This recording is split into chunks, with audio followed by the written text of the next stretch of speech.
नमस्कार। एक शेर है कि हमें भी करना था आज ही इंतज़ार उनका, हमें भी करना था आज ही इंतज़ार उनका, उन्हें भी आज ही सब बात भूल जानी थी।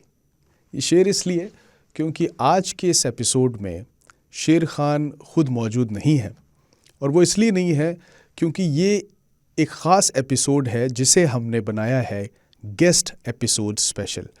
हमने शेर खान के पिछले तमाम एपिसोड्स में जंगलों में काम करने वाले फॉरेस्ट ऑफिसर्स और जो वाइल्ड लाइफ एक्टिविस्ट्स हैं और तमाम तरह के एक्टिविस्ट लोगों को, जंगल के काम करने वालों को बुलाया है।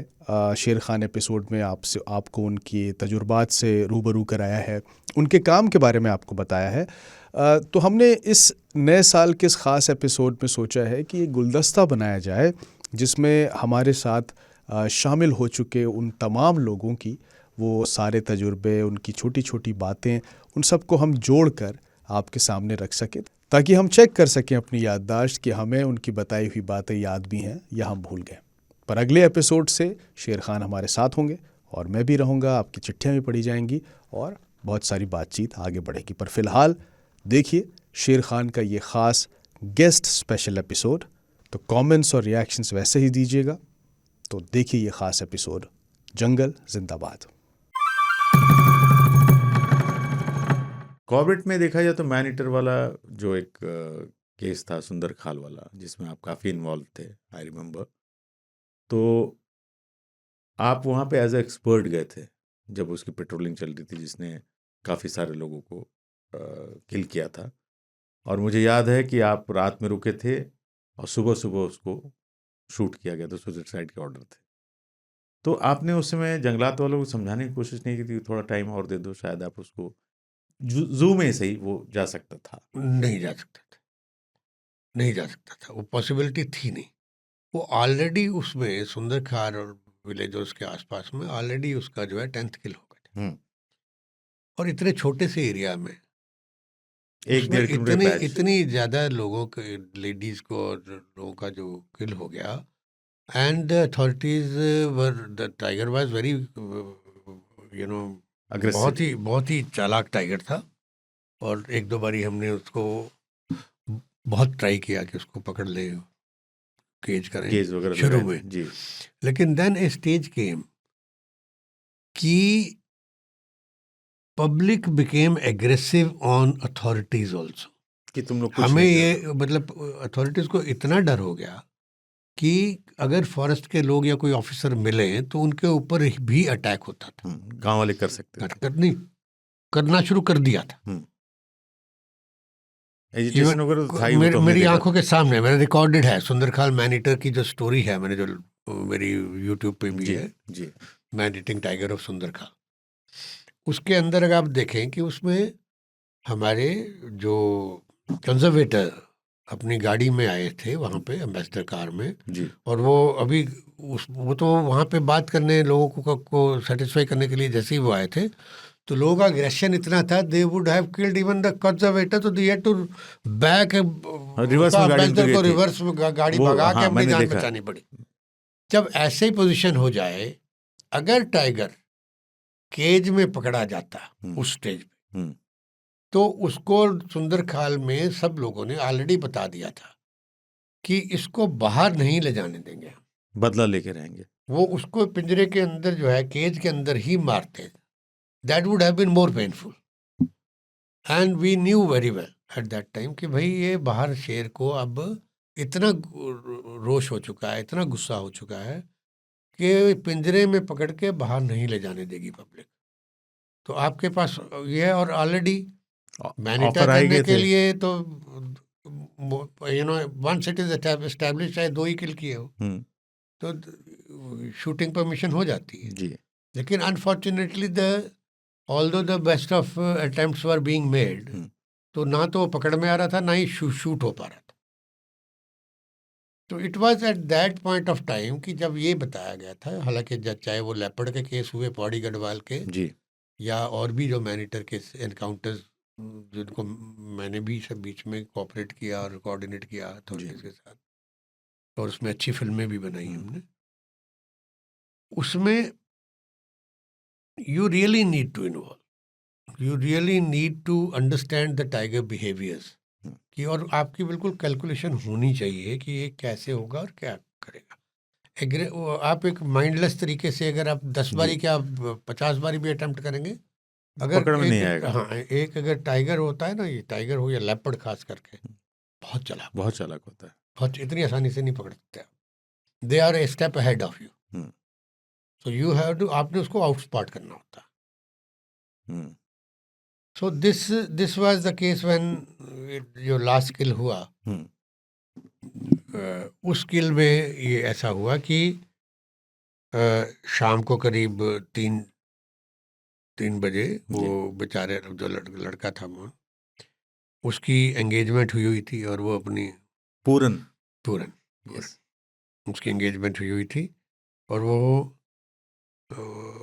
जिससे शादी लगी हुई एंगेजमेंट थी। थी वो उससे मिलने आया था मोटरसाइकिल पे। उसकी मदर ने उसके लिए शाम के लिए, कि भाई शादी हो रही है लड़के की, तो अपने गांव में घर में उसके लिए मछली बना रखी थी, और वो इसलिए कि चलो मिलाता हूँ, हम्म, तो वो मिलने के लिए आया। उसके घर के जस्ट बाहर उसने बाइक खड़ी रोड पे की ही। और सोचा कि भाई ईज आउट होके फिर मैं अंदर जाता हूँ, and he was talking on telephone. Yes. Phone पे बात करते करते उस मेन रोड के से मुश्किल से 2-3 मीटर अंदर के होंगे। हाँ 3 मीटर जी। 4 मीटर वो टाइगर ने उसको किल किया। वहां पे किल किया। सो दे दैट एटलीस्ट वो इंटीमेशन मेरे पास, मैं दिल्ली में बैठा हुआ था उसने सुंदर नगर में, तो वो टाइम पे आई थी। हम्म, हम्म, took मुझे about याद है। 4 hours reaching on the spot. आप फौरन निकल के नेक्स्ट भागे डे थे, मुझे याद है। नेक्स्ट डे मॉर्निंग में कोऑर्डिनेशन ऑफ ऑल फॉरेस्ट सारे हाथी डिपार्टमेंट, बुलाए गए थे। एलिफेंट्स हाँ। And all, so with all the coordination ultimately we were able to, वो टाइगर जो है अनफॉर्चुनेटली वो लड़के को लगभग खा चुका था, लेकिन वो उसी की बॉडी पे ही, लड़के की बॉडी पे ही बैठा मॉर्निंग में मिला, हमें बैठा हुआ था, खा चुका था, हम्म, और वो एस्टेब्लिश भी हो गया कि ये यही है, मैनेटर ही है। यही है। बट वी न्यू कि अगर हम उसको, अगर वही चीज़ को हम केज करने की कोशिश करते तो next victim would have been painful there. Death. Would have been there. For Tiger also it was to be a painful death because उसको ले जाने नहीं देते। So that was the conscious decision. But At times करना पड़ता है। वो scene बड़ा मुझे देख करके लगा था कि जब वो हाथी पे लेके सेलिब्रेट कर रहे थे लोग एक टाइगर को, उसी टाइगर को, जब इसको मारा गया तो हाथी से लेकर के जुलूस निकाला गया गांव वालों के लिए कि मार दिया गया है, डर खत्म हो गया है। तो मुझे लगता है आपको भी अफसोस तो हुआ होगा ना कि चलो। नहीं, इन चीज़ों का बहुत बड़ा अफसोस होता है। बड़ा अजीब लगा देखिए, था मुझे वो। कसूर जो है, मैं आज भी अब भी ये कहूँगा, कसूर उनका नहीं है, कसूर कसूर इंसानों का है। टाइगर का नहीं। आपने उसके कॉरिडोर को स्टॉप किया बिल्कुल, सुंदरखाल पूरा रोक और रखा है। आप कहते हैं कि आप जंगल के इस तरफ से पानी पीने नहीं जा सकते क्योंकि बीच में सारी लाइन होटल बन चुके हैं, बिल्कुल, डिकली रोड अगर आप देखते हैं पूरा। पूरी, उसके लिए कोई जगह नहीं है क्रॉस करके पानी पीने की। तो क्या कहीं ना कहीं तो it has to cross, yes, it has conflict to रहेगा क्रॉस, रहेगा। तो आपका कन्फ्लिक्ट होना है। बिल्कुल। तो इसलिए ये जो एरिया है, ये जब तक इसका सोल्यूशन नहीं करेंगे, यहाँ पे मैनीटर पैदा होते रहेंगे। एक जाएगा दूसरा हाँ, आएगा। कुछ टाइम में फिर आएगा। बिल्कुल। और मैं ये एक खाली इसी की बात नहीं कर रहा सुंदरखाल के मैनीटर की, मैंने इस एरिया में पिछले 40 साल में कई मैनीटर देखे और कई मैनीटरों को शूट किया गया। इट्स नॉट ओनली वन, हाँ, आई नो। जो the one which I am talking about. मुझे पता है गर्जिया मंदिर के एक टाइम पे मैनेटर ऑफ गर्जिया, यस। पार जो है एक लेडी लक्ष्मी रहती थी। जी। ये है ऑलमोस्ट अर्ली 80s के करीब की बात है। बच्चे उसके बाहर थे, जी। अकेली लेडी थी और उसके साथ उसकी बहू थी।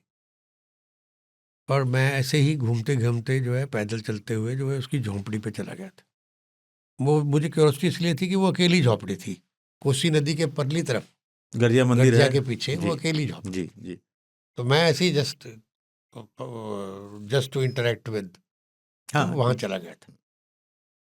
तो had a conversation, but some time after the news came to me कि वो लक्ष्मी जो है उसको टाइगर ले गया। एक और बात बताता हूँ, हमारे यहाँ पे जो मेन रोड है, इसको आज रिंगोड़ा एक जगह आती रिंगोड़ा, है, हाँ वो sir. Between Ramnagar and between Dhankhadi gate. 1981 तो बाद की बात है, क्योंकि मैं 70 से ही वहाँ से उस रोड से जब भी निकलता था, इस रोड पे अकेली उसी की झोंपड़ी थी,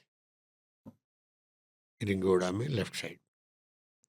और उस झोपड़ी के अंदर जो है वो उसकी थैच्ड हट थी, वो लकड़ी का वो था, बम्बू और जो फूस के वो बने हुए। चूल्हा मिट्टी का बना हुआ था और लकड़ी के ही बेंच थे, और वो चाय और फैन और बन वगैरह रखता था। दुकान थी मैं मतलब दिल्ली छोटी से सी। आता था और कोई नहीं था, रेस्टोरेंट वगैरह तो ये अब है, होटल रेस्टोरेंट कुछ ये नहीं तो होता 90s था, के बाद शुरू हुआ कुछ है। नहीं होता था। प्रोबेबली कोई जो गाड़ियाँ रामनगर से रानीखेत जाती थी उस टाइम के ऊपर, तो वो लोग अपनी चाय पीने या उसके लिए कोई ना कोई कभी ना कोई रुका हुआ मिल जाता था।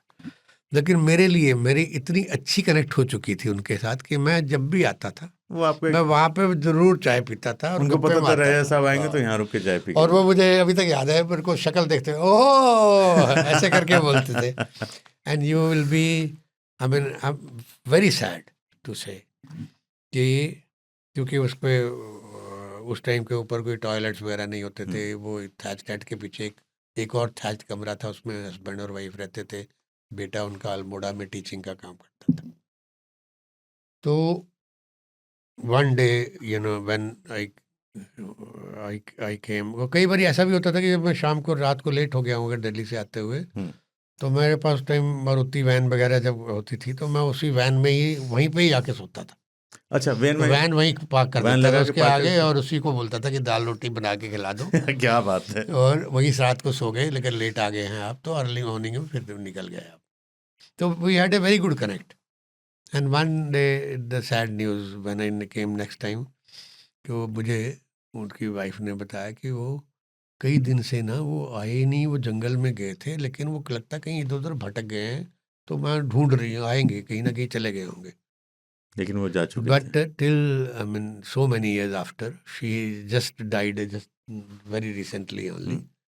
So after waiting for more than maybe 20 years, ultimately she, till the last breath, she was not believing कि वो जा उनको चुके हैं। टाइगर ले गया। टाइगर ले। टाइगर, तो इस तरीके के बहुत से ऐसे मैंने एपिसोड देखे जो अनरिपोर्टेड गए, हाँ, मुझे नहीं पता था ये, अनरिपोर्टेड गए, किसी को नहीं पता ये।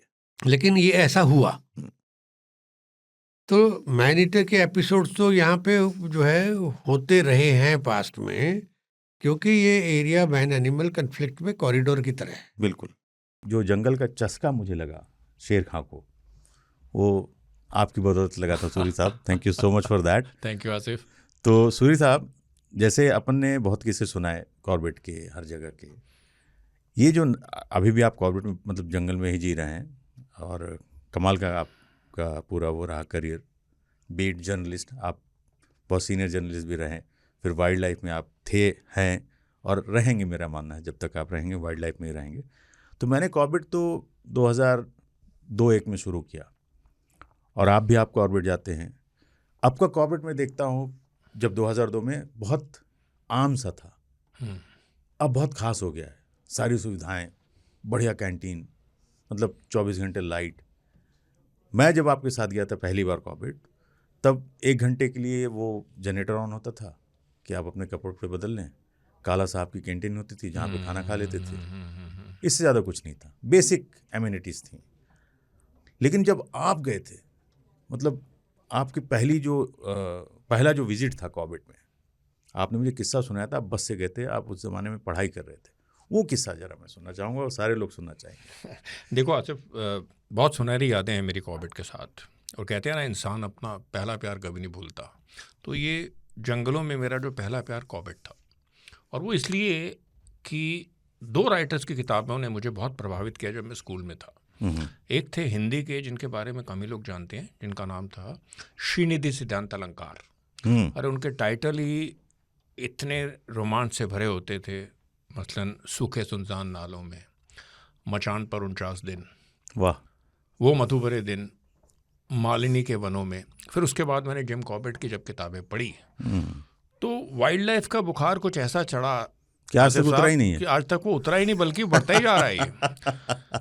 तो कॉर्बेट में आपने ठीक कहा, कॉर्बेट आज की डेट में एक बहुत पॉपुलर टूरिस्ट डेस्टिनेशन हो Yes. गया है, ठीक है ना, जिसको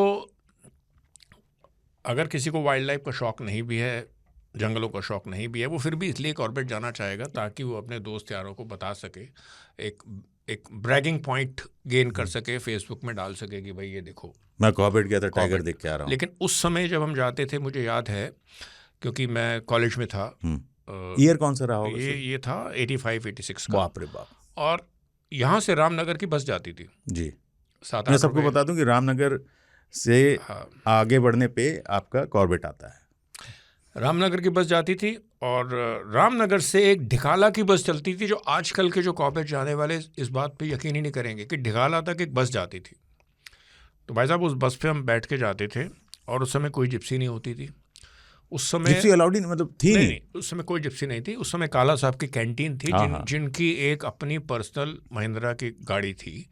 जो रसद जिप्सी वगैरह लाने इसलिए का नहीं काम थी करती कि टूरिज्म का जो हम ये रूप कॉर्बेट में अब देख रहे हैं वो था ही नहीं तब। वो बहुत ही बेसिक था उस समय। जो सिर्फ वन्य जीव प्रेमी या जिनको वाइल्ड लाइफ का शौक हो, टाइगर उस समय एक सोशल मीडिया का पोस्टर बॉय नहीं बना था जो आज की तारीख में है। बिल्कुल सही। और मेरे को याद है कि अब तो खैर कॉर्बेट में हर ट्रिप में सबको टाइगर दिख जाता है।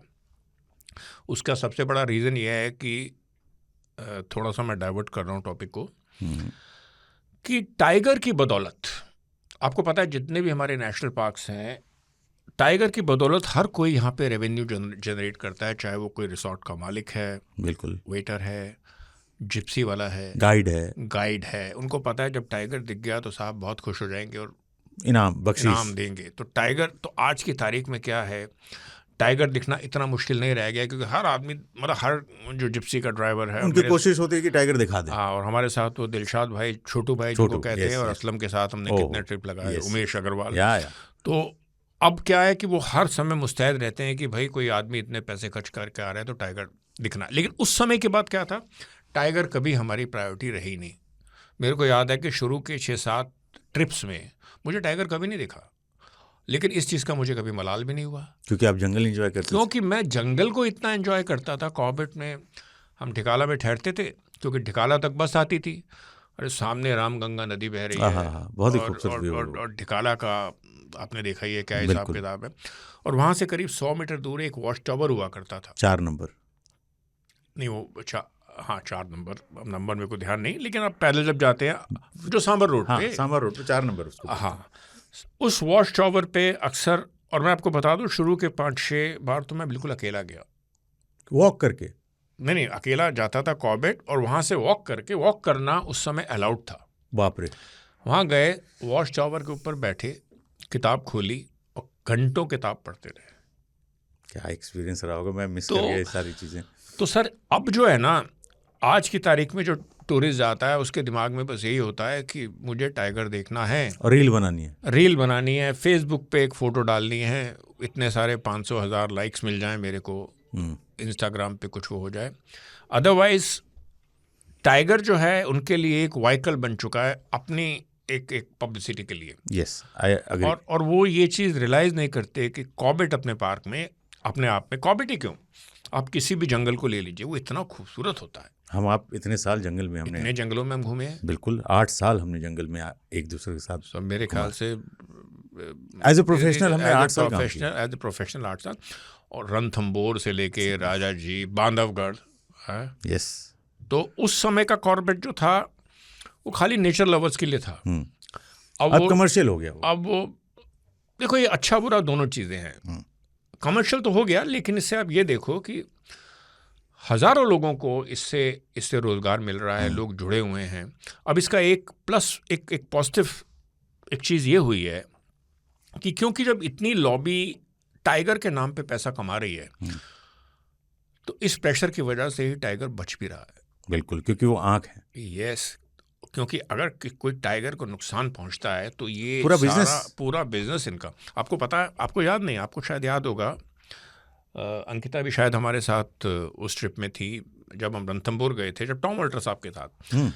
वो दौर था जब मछली गायब हो गई थी 2 महीने के लिए, बिल्कुल।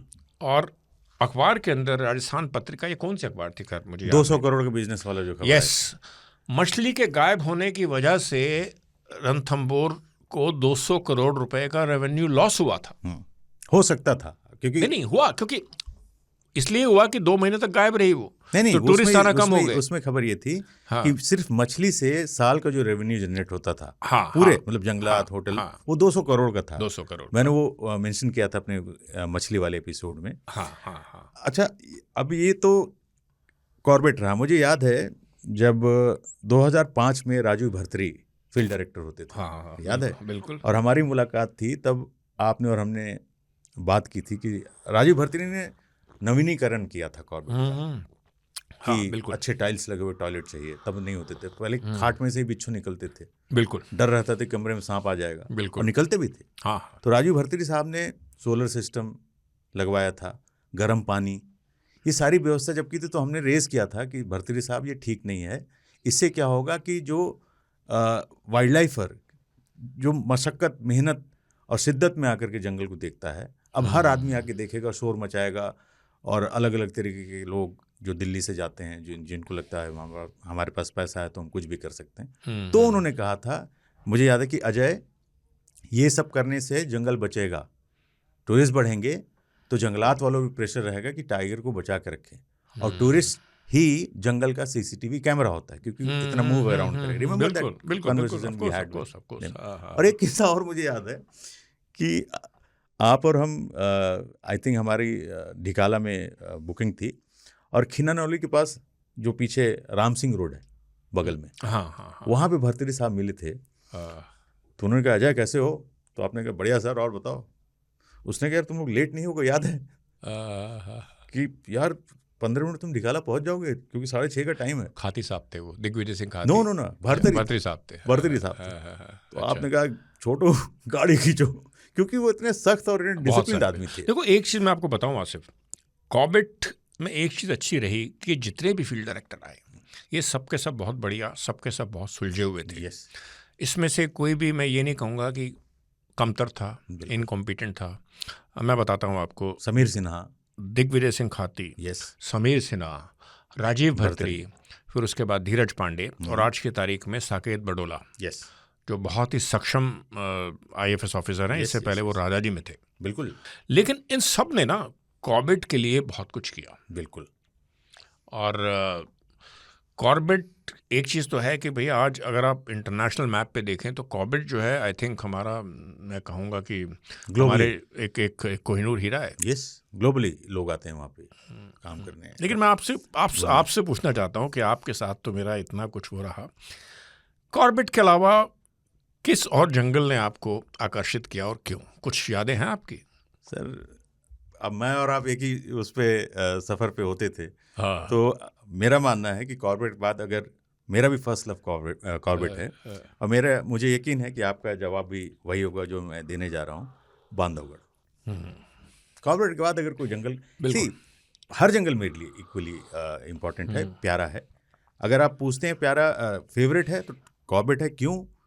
उसके अंदर आप जाइए, टाइगर है, एलिफेंट है, नदी है, हर तरीके की स्पीसीज है, तो कंप्लीट जंगल का फील देता है। सेम बांधवगढ़, वहाँ पे भी नदी है, चरण गंगा, जो कि मैन मेड है, और टाइगर अच्छे दिखते हैं, जंगल बड़ा अच्छा है। उस समय याद है CK पाटिल साहब फील्ड डायरेक्टर थे। सर, हम कितने लकी थे। फर्स्ट ट्रिप हमारा था, और हम उनसे मिलने गए थे, जिसपे हमने एक डॉक्यूमेंट्री बनाई थी, school in the jungle. Umaria में मिलने गए थे। फिर हम नहीं, वो मिले थे हमसे डायरेक्ट वहीं पे। अच्छा, ताला में जहाँ पे कोर एरिया में उनको फेंस में रखा गया था। राइट। हम वहीं गए थे, और हमारी अच्छी दोस्ती नहीं कहूँगा, अच्छी एक जान पहचान हुई, और उन्होंने हमें अलाउ किया था कि आप लोग इसको शूट करेंगे। और आपको वो कैरेक्टर याद है, विश्राम? अच्छी तरह याद है, फॉरेस्ट रेस्ट हाउस का, जहाँ हम ठहरते थे। तो वो सारे कैरेक्टर हमारे साथ जुड़े थे। लेकिन आपको एक किस्सा मुझे याद है, मैं कभी चितवन नेशनल पार्क नहीं गया। अरे वाह, जो कि नेपाल में है। मैं तो 3 बार जा चुका हुआ। तो वो वहाँ का कोई किस्सा है आपके पास? हाँ, चितवन भी मैं कॉलेज टाइम से मैंने जाना शुरू किया। यार आपने और सारे काम कॉलेज टाइम में हाँ, किए, हाँ, मैंने हाँ, उल्टे सीधे काम किए कॉलेज टाइम में। फर्क इतना था, आप सही दिशा में थे, मैं अलग दिशा में था। हाँ, तो कॉलेज टाइम में भी मुझे याद है, मैं यहाँ से ट्रेन जाती थी गोरखपुर की। गोरखपुर फ्लाइट उतरता नहीं था। लिया था तब भी? उस समय स्टूडेंट लाइफ में कहाँ पैसे होते थे गुरुदेव। हाँ, तो अब तो इसको कहते हैं सही वाइल्ड लाइफर, जो बस से हाँ, गोरखपुर से ट्रेन, गोरखपुर तक ट्रेन, और गोरखपुर से 8 घंटे आगे लगते। आगे सनौली बॉर्डर था Yes. नेपाल का, और उस समय कोई पासपोर्ट वगैरह की शायद आज भी जरूरत नहीं, हम पर्ची क्रॉस कटती करते थी। थे, पर्ची कटती थी, क्रॉस किया, चितवन पहुंच गए। और चितवन में टाइगर तो मुझे कभी नहीं दिखा, लेकिन चितवन जो है बहुत माना जाता है वन हॉर्न जो राइनोसरस है, Rhino, yes. राइनोस के लिए। उसका भी एक बहुत, चितवन के अंदर एक खास बात क्या है कि वहाँ आपको पूरी आज़ादी है, आप जंगल में पैदल घूम सकते हो, जो कि आप हिंदुस्तान में किसी, भरतपुर को छोड़ के किसी जो और जंगल में आप allowed किसी जंगल में आपको वॉकिंग अलाउड नहीं है, क्योंकि भरतपुर भी एक बर्ड सेंचुरी है, इसलिए इसलिए। आप कर सकते हो। Yes. तो चितवन की एक खूबी है, वॉक कर सकते हैं। वॉक कर सकते हो, वॉक कर सकते हो, आप जंगल में रात बिता सकते हो मचान के ऊपर। एक मैं आपका पर्सनल किस्सा यहाँ पे शेयर करूँगा, बुरा मत मानिएगा। मुझे याद है आपकी शादी हुई थी और आप अपनी मिसेज के साथ चितवन ही गए थे। हाँ, और मुझे आपने बताया था कि खान साहब हमारे सफारी का टाइम था, होटल पहुंचे, आपने बैग रखा रिसेप्शन पे ही, हाँ, हाँ। और वहीं से आप सफारी पे निकल गए थे। तो ये पागलपन, मतलब बचपन से आप में कूट कूट के भरा हुआ सूरी साहब कि जंगल के लिए जीना है, जंगल के लिए ही मरना नहीं, है। ऐसा नहीं है। देखो, लेकिन क्या होता है कि जंगल का पुल इतना ज़बरदस्त होता है कि मेरे को तो जंगल ने हमेशा आकर्षित किया है। तो मैंने आपसे ही जंगल जाना मैंने सीखा है। बल्कि हम जब जाते थे बांधवगढ़, तो कई बार तो हमने फ्लाइट भी ली जो कि वहाँ जाती थी खजुराहो।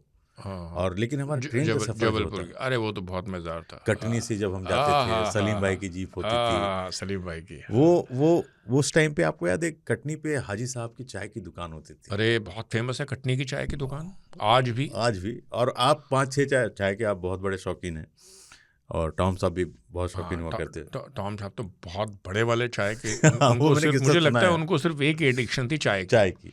ना तो वो धूम्रपान करते थे, ड्रिंक का भी उनको कोई कुछ शौक नहीं, नहीं खाने था, का शौक नहीं, खाने का शौक नहीं, कुछ भी नहीं, सूफी आदमी थे। एक बार आपको किस्सा याद है, बहुत मजेदार सा था। हमें टॉम साहब को IJ एयरपोर्ट से पिक करना था। वो किस्सा मैंने सुना दिया है बाय द वे। अच्छा, वो सुना दिया। बहुत जोर की क्लास ली थी उन्होंने हमारी क्लास ली थी, और उन्होंने ये भी कहा था कि तुम लोग इतना लेट हो गए हो, और लोग बाग आके हमसे पूछ रहे हैं कि आपको रिसीव करने नहीं आया, तो चलो हम आपको छोड़ देते हैं। हाँ। तो उस बात से वो खफा हो गए थे बहुत ज़्यादा। और फिर मुझे याद है कि वो वहाँ जाते हुए मानेसर के आसपास एक चाय की राव का ढाबा, हाँ, जहाँ पे जब उन्होंने पराठे खाए थे गोभी के, हाँ, तो उसके बाद उनका मूड ठीक हो गया था। नहीं, उसमें मुझे याद है मैंने टॉम साहब बैठे थे, आप भी थोड़े वो हो गए थे कि भरी महफिल में उन्होंने हमें डांटा था। हाँ, गुस्सा किया था। गलती हमारी थी। फिर मैंने उनको छेड़ा कि हुजूर एक चाय पियेंगे? हाँ, चाय पिलाओ। फिर वो हम जो मानेसर में ढाबा था वहाँ रुके, वो उतरे, फिर वो कि हुजूर कुछ खाएंगे? गोभी का पराठा खाऊंगा। फिर वो चाय पीने के बाद उनको गुस्सा बिल्कुल धड़ाम, जैसे इनो होता है वो बुला और डाउन हो गया। बहुत 24 कैरेट के दिल वाले इंसान थे। यस, इसमें कोई शक ही नहीं। और उनसे हमने बहुत कुछ सीखा, मैंने और आपने। और जिस तरीके से वो जंगल को प्यार करते थे, स्पोर्ट्स में उनको उतना ही इंटरेस्ट था, हिस्ट्री, सब चीज़ में उनको महारत हासिल थी। स्पोर्ट्स के ऊपर एक किताब भी लिखी थी। यस। और कमाल का उनको क्रिकेट का शौक था। याद है हम छोटी हल्द्वानी में थे, हाँ। और वो बच्चों के साथ क्रिकेट खेलना शुरू किया उन्होंने। तो हमारा शूट लेट हो गया, तो हमने बोला कि सर आए वो, वाह क्या कमाल का टैलेंट है, वाह कमाल के बच्चे हैं ये, सचिन से कम नहीं है, वाह। तो वो कि हुजूर शूट, अरे अभी कैसे, अभी तो बैटिंग की, फील्डिंग की बारी है। तो हमें पूरा दिन ही फिर देना पड़ा क्रिकेट में बताया। तो वो कमाल के इंसान थे हमारे टॉम साहब। एक बड़ा अजीब इत्तेफाक है, जब हम ये एपिसोड शूट कर रहे हैं, नवंबर का महीना है, ठीक नवंबर का ही महीना था 2018। सही बात है, 2 नवंबर अवनी टाइग्रिस, याद होगा आपको, आपने तो बहुत अच्छी तरह से याद है। और वो ऐसा किस्सा है कि जिसको मुझे लगता है कि हिंदुस्तान ने, पूरे दुनिया में लोगों ने रिएक्ट किया था इस मसले पे। तो ये पूरा जो केस हुआ था अवनी वाला, जिसमें 13 लोगों को अवनी ने मैनीटर हो गई थी, वो उन्होंने 13 लोगों को मतलब अपना शिकार बनाया था। 2016 की बात है ये। तो इस पूरे प्रकरण को आपने देखा, आपने हैंडल किया, एंड बहुत बुरा था कि एंड में उसे मारना ही पड़ा हमें, और जिसका दुख लोगों ने रोष जताया, सुप्रीम कोर्ट तक बात गई। तो इस पूरे प्रकरण को आपने कैसे देखा? आपका क्या मानना था कि अवनी को क्या बचा सकते थे या उनके बच्चों का क्या हुआ? इस बारे में लोगों को पता ही नहीं है। तो मैं चाहता हूँ कि इस किस्से को जरा आप हमें समझा सकें। बिल्कुल बताऊंगा। हम उसे तो T1 के नाम से जी। जानते, जो टाइग्रेस थी, वो जो बाघिन थी उसको। और एक तो बात बिल्कुल है कि ये जो कुछ हुआ वो बहुत बुरा हुआ। अब ये गलत हुआ या सही हुआ ये कहना तो बड़ा मुश्किल है, कि इसे दोनों तरह से देखना पड़ा। हुआ वो बुरा हुआ, इट वॉज वेरी अनफॉर्चुनेट। और मैं दिल से ये कह रहा हूँ कि वन विभाग ने पूरी कोशिश की कि वो टाइग्रेस को बचाया जाए, क्योंकि उसके साथ 2 बच्चे थे। जी। आप जैसे कह रहे हैं कि जैसे 13 लोगों की जो मौत हो गई थी, उसमें से ये तो DNA टेस्ट से कंफर्म हो गया था कि 5 लोगों की जो मौत है वो T1 के वजह से हुई थी। अब लेकिन होता ऐसे कि जब T1 के नाम से लोग बड़े दुखी हो गए थे कि इसकी वजह से इतने सारे लोग मर रहे हैं, हमने लोगों को भी समझाया था कि वो अपने बच्चे के साथ घूम रही है, जंगल में घूम रही है। आप जंगल में अग्रेसिव होती है टाइग्रेस शाम को मत जाना जंगल में। तो लोगों ने भी कुछ बात सुनी नहीं थी, जिसकी वजह से अनफॉर्चुनेट हो गया, लोग मर गए। अब बात होती है ऐसे कि जब किसी की मौत हो जाती है, आदमी की जब मौत प्रेशर बहुत होती होता है, तब ये देखना बड़ा सही है गलत, आप कहिए, बड़ा गलत होता है कि इसके लिए जिम्मेदार कौन है। अगर आदमी भी जिम्मेदार है तो हम वो बोल नहीं पाते। अब ये जैसे कि हम लोगों का राज है यहाँ पे, तो जैसे आदमी की मौत हो गई तो आदमी ठीक और जानवर है वो कल्प्रिट हो गया। बिल्कुल, इस धरती पे रहने के पहले अधिकार यहाँ इंसानों को तो 2017 से जब ये किस्सा पूरा शुरू हुआ था, तो वहाँ की मेरी जो पांडरवाड़ी DFO थी, उसने बहुत कोशिश की उसकी तरफ से कि उसको और दोनों बच्चों को पकड़ा जाए और वहाँ से उठा के ले जाए। क्योंकि हमारे इसमें होता है ऐसा है कि जो इंडियन वाइल्ड लाइफ एक्ट है, वाइल्ड लाइफ प्रोटेक्शन एक्ट, उसके हिसाब से किसी भी शेड्यूल 1 का जो एनिमल रहता है, जैसे पैंथर है, टाइगर है, एलिफेंट है, उसे मारना या पकड़ना, इसके लिए एक ही आदमी ऑर्डर कर सकता है, उसे बोलते हैं चीफ वाइल्ड लाइफ वार्डन। उसे भी ये तब करना चाहिए कि जैसे पता लग जाए कि अभी ये जो जानवर है ये तो डिसीज्ड है, या इसको कुछ वुंड हो गई है, वो ये ठीक नहीं हो सकता, या ये किसी आदमी के जीवन के लिए हानिकारक हो सकता है, मतलब इससे कोई आदमी मर सकता है। तो ये पूरा जब हो जाता है तो हम उसे पकड़ने के ऑर्डर दे देते हैं। उसमें एक लिखा होता है कि it should be caught live, और अगर ये नहीं हो सकता है, जिंदा नहीं पकड़ी जाती, तो उसको मारना चाहिए। अब लोग बहुत बार पूछते हैं कि सर आप जब जिंदा पकड़ सकते हो तो मारना क्यों लिखते हैं इसमें? तो पहले ये बात बताना चाहता हूँ कि जब ट्रैंक्विलाइज करना होता है तो दूरी कम होती है 15, 20 फीट 25 फीट से। तो उसके लिए बहुत ज़्यादा मेहनत, बहुत ज़्यादा कोशिश करनी पड़ती है, जो करनी भी चाहिए हम फॉरेस्ट वालों ने, कि हमारा काम है उनको बचाना। बिल्कुल। लेकिन अब जानवर खूंखार हो जाए या जानवर से डर हो जाए आदमी की जान के लिए, तब उसे दूर से मारना होता है। वो तो आप कितनी भी दूर से मार सकते हैं। तो इस वजह से हमें वो ऑर्डर में उससे लिखना पड़ता है। तो लोग कोर्ट में भी चले गए, ये कहे कि सर इन्होंने लिख दिया है उसमें कि इसको जिंदा पड़ने की कोशिश करो, नहीं तो मार दो। तो ये मार दो क्यों लिख रहे हैं? तो कोर्ट को भी हमें समझाना पड़ा। हाई कोर्ट में चले गए, सुप्रीम कोर्ट में चले गए, लेकिन हमने कोर्ट को बताया, हमारी ऑर्डर दिखाई, और कोर्ट ने भी ये कह दिया कि नहीं, फॉरेस्ट ने जो ऑर्डर निकाले वो बिल्कुल सही है, ऑर्डर में कोई गलत नहीं है। अब देखना ये था कि फॉरेस्ट ने जो प्रयास किए थे वो सही थे या गलत थे। तो 1 साल के बाद DFO की कोशिश के बाद भी ऐसा हुआ, वो पकड़ में नहीं आई। क्या था उसका कि वो टाइग्रेस थी, उसके साथ 2 बच्चे थे जो छोटे थे, और जो माँ जब बच्चों को बचाती है तो बड़ी खुखार होकर बचाती है। बिल्कुल। और उसका ये था, इतनी बड़ी एरिया में उसको पकड़ना, देखना बड़ा मुश्किल था। मतलब डेंस फॉरेस्ट था, बहुत बड़े पेड़ नहीं थे, लेकिन अंडुलेटिंग लैंड टेरेन था, बहुत अच्छे से हर्ब थे, श्रब थे। तो फिर अब बात आ गई कि PCCA मेरे जो बॉस थे वो और मैं, हम 3 महीने पाटरगढ़ चले गए, और हमने हर तरह की कोशिश की, कैमरा ट्रैप्स लगाए, करीबन 200 लोग, पैराग्लाइडर 200 लोग रोज सवेरे जंगल में। मैं तो 5 बजे उठ के फील्ड में आता था, सवेरे से शाम तक जंगल घूमते थे। जब हमें पता था ये कहीं भी टाइग्रेस जंगल में बच्चों के साथ हो सकती है, मेरे लोगों के जान का खतरा भी था, और पूरा दिन में घूम के आके देखते थे ये है कहाँ, कि जहाँ जाके हम उसको ट्रैंक्विलाइज कर ले। अब साथ में जो मेरी ट्रैंक्विलाइजेशन की जो टीम थी, उसके साथ में हमेशा में गन से भी इसीलिए रखते थे कि कोई दिक्कत आ गई, क्योंकि जो लोग उसे ट्रैंक्विलाइज करने जा रहे हैं, अगर उनकी जान पे आ गया तो कोई सवाल ही नहीं था कि उसे मारना ही पड़ता था। लेकिन ये पूरी कोशिश थी कि उसे बचाए। हमने पूरी कोशिश, रोज सवेरे जब मैं जाता था, लोगों से, मेरे 200 लोगों से जब बात करता था, तब उनसे ये कहलवाता था, क्या करना है आपको, जंगल जाना है, क्या देखना है, टाइग्रेस को देखना है, और दिखाई दे तो क्या करना है, ट्रैंक्विलाइज करना है। ये सवेरे उनसे मैं कहलवा के, उनसे मुंह के सुन के फिर मैं फील्ड से निकलता था। मतलब सबसे मुझे यही कहना है कि अगर किसी को ये लगता होगा कि फॉरेस्ट को बचाना नहीं चाहता था, तो आप सीधी सी बात देखिए, 1.5 साल फॉरेस्ट डिपार्टमेंट क्यों कोशिश करता? सीधा गोली तो शूट कभी कर- भी मार सकते थे, बिल्कुल बिल्कुल। लेकिन उसे बचाना था, क्योंकि पूरी गलती उसकी नहीं थी। उसके हाथ से आदमी मरे थे, बिल्कुल सही बात थी, हाथ से नहीं पैर से उसके आदमी मरे थे। जी। तो ये कोशिश करने के बावजूद भी हुआ ऐसे कि वो मिल नहीं पाई थी। तो हमने बहुत बड़ा एक वहाँ पे फेंसिंग किया था, उसको पकड़ने की कोशिश की। अब हमने क्या क्या नहीं किया, आपने जैसे मुझे पूछा, पैराग्लाइडर्स भी लाए थे इसीलिए कि वो पूरे जगह पे जाके छाने और देखे वो टाइग्रेस कहाँ एक है। पूरा फिल्मी सीन था, पूरा जहाँ पे फिल्मी एक माहौल आतंकवादी था, को ढूंढा जा रहा लोग था। बोल रहे थे, हमारे ऊपर बड़ी सारी टीका किए जा रही थी, कह रहे थे कि फॉरेस्ट वाले कुछ नहीं कर सकते, लेकिन मुझे पता है कि हम लोग क्या क्या कर रहे थे वहाँ पे। उसके बाद मैं आपको क्या बताऊँ भाई, कैन कॉरसो करके इटालियन डॉग होती है प्रजाति, जी जी। किसी ने बताया था आप उसको लेके आए तो वो भी टाइगर को पकड़ सकती है। स्निफर डॉग होता है। हाँ, स्निफर डॉग होता है। अब देखिए, कोई कुत्ता टाइगर को पकड़ पाएगा ये मुझे तो कभी लगा नहीं नहीं बिल्कुल। लेकिन हम भी ये चाहते थे, हम भी इतने परेशान थे कि नहीं, इसे जिंदा हर पकड़ना कोशिश है। करने के लिए तैयार। तो हर कोशिश में एक कोशिश थी, और एक हम लोगों ने कोशिश की थी, एक जैसे फेरोमोन होता है, जी।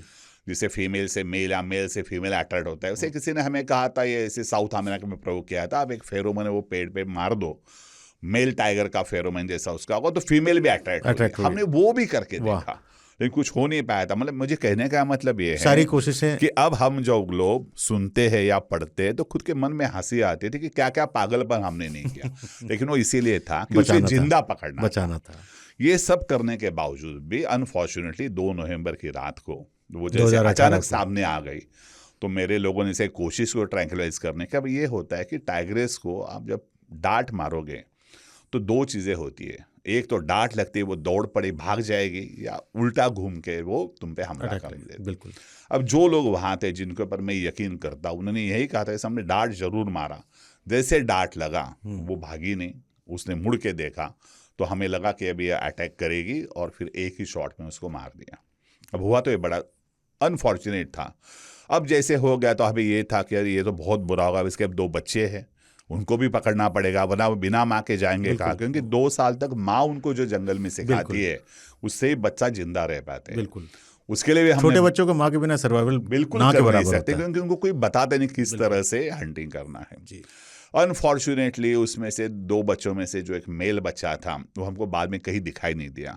हम यही सोच के चलते कि वो वहाँ कैसे निकल गया हो, जहाँ भी कहीं हो तंदुरुस्त रहा हो, लेकिन उसका पता नहीं लग पाया।